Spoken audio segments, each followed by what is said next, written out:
Silence filled the company compound. Every employee stood frozen. The office manager's hands trembled as he stared at the elderly man standing before him. Mr. Dewali, he whispered. No one had expected the humble old man they had chased away only hours earlier to be the owner of the entire building. Amara stood speechless. She looked at the elegant suit, the polished shoes, the expensive watch, then back at his warm smile. Grandpa, she said softly, you own this place? Mr. Adewale nodded. And much more. I told you we would meet again. Amara lowered her eyes. She suddenly remembered refusing his money at the hospital. She felt embarrassed. I'm sorry, sir. I didn't know who you were. Mr. Adewale laughed gently. And I'm grateful you didn't. If you had known, perhaps your kindness would not have been so pure. Everyone around them remained silent. Then Mr. Adewale turned toward the office manager. Is this the young woman you called lazy? The manager swallowed nervously. Sir, Mr. Adewale raised one hand. I read every report about her. I know how hard she works. I also know how she is treated in this building. The manager's face lost all color. I was only trying to maintain discipline. Discipline, Mr. Adewale replied calmly. Or humiliation. The employees looked down. No one dared to speak. Mr. Adewale continued. A true leader corrects people with respect. He does not destroy their dignity. The manager's knees nearly gave way. I'm very sorry, sir. Mr. Adewale looked at him quietly. I hope those words are sincere. Then, he turned toward the Human Resources Director, who had arrived after hearing the commotion. Effective immediately, Mr. Adewale said, this manager is suspended while we investigate complaints from every employee in this building. The manager gasped. Osasumo no more. Security politely escorted him away. The workers watched in complete silence. For the first time, many of them smiled. Justice had finally arrived. Mr. Adewale then faced Amara. My daughter, you spent your last money to save a stranger. You gave me your only bottle of water. You defended me when everyone else looked down on me. Amara smiled shyly. I simply did what anyone should do. Mr. Adewale shook his head. No. Very few people still do. He reached into his pocket and handed her a small white envelope. I have something for you. Amara slowly opened it. Inside was a letter.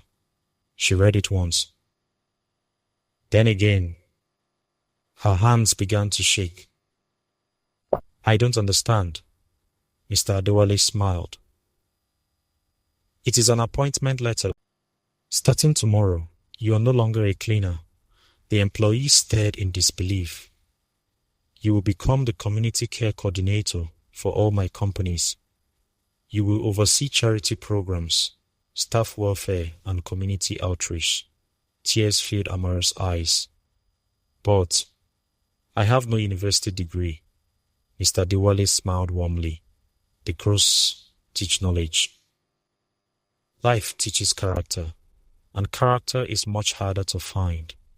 The crowd burst into applause.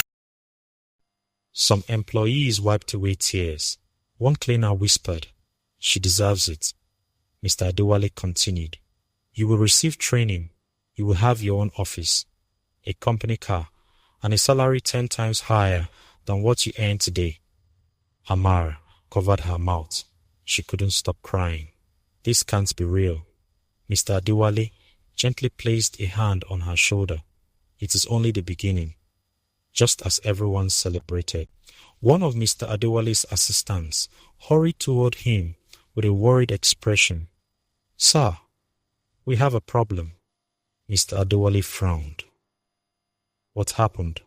The board of directors has refused to approve your decision.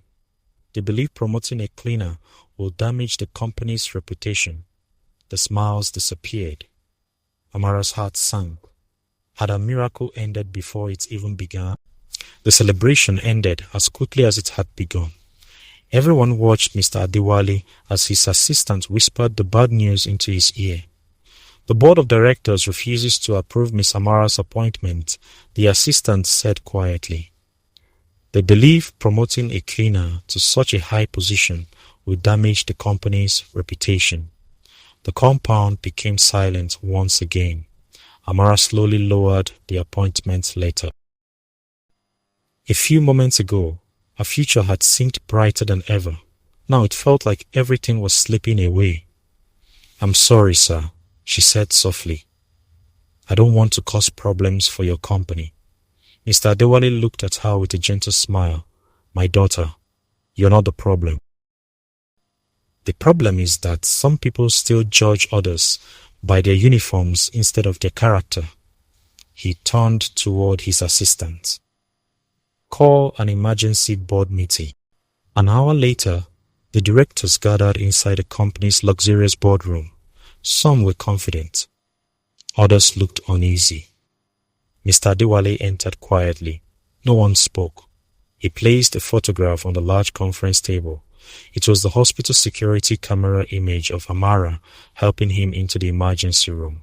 Then he placed another. He showed Amara buying medicine with her own money.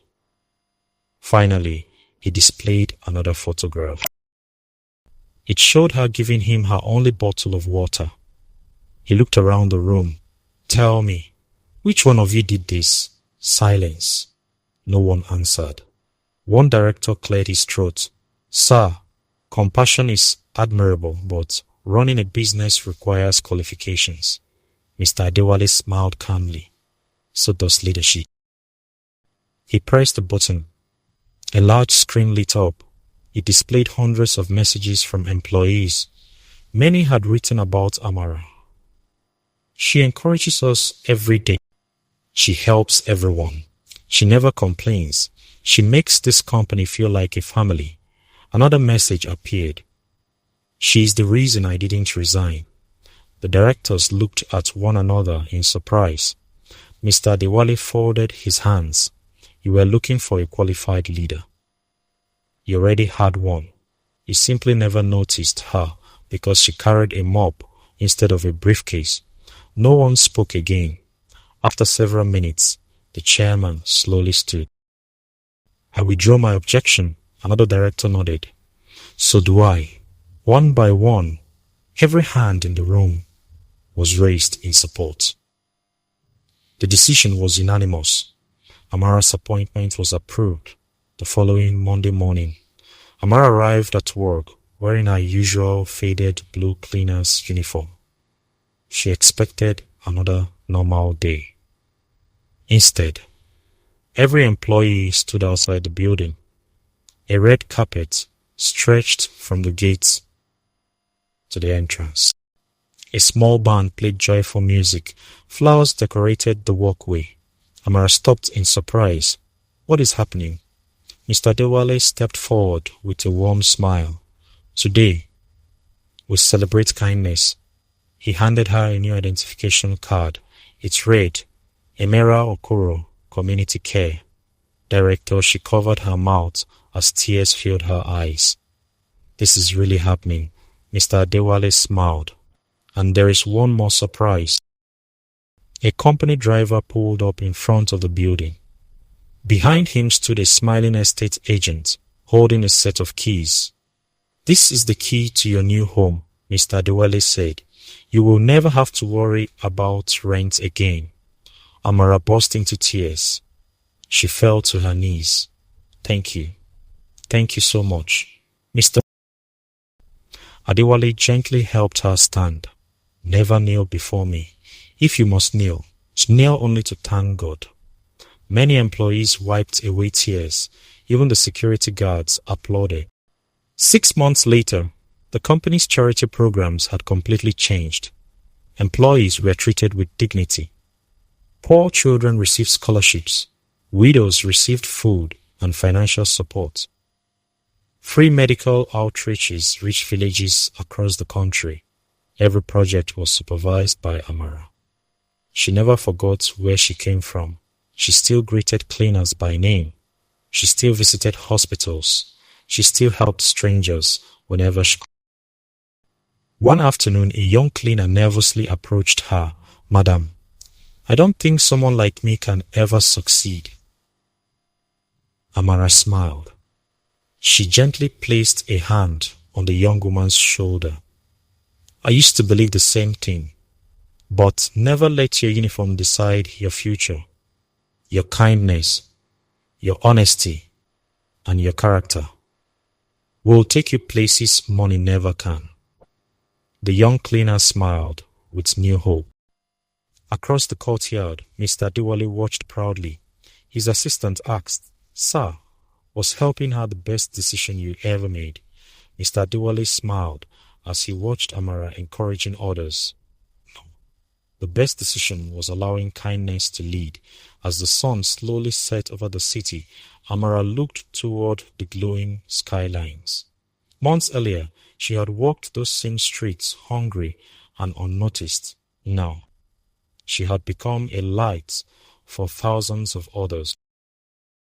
And she never forgot the rainy day when she chose kindness over comfort. Because sometimes the smallest act of kindness becomes the beginning of the greatest miracle. Moral of the story: never underestimate anyone because of their job or appearance. True greatness is found in kindness, humility, honesty, and compassion. The good you do today may return in ways you could never imagine.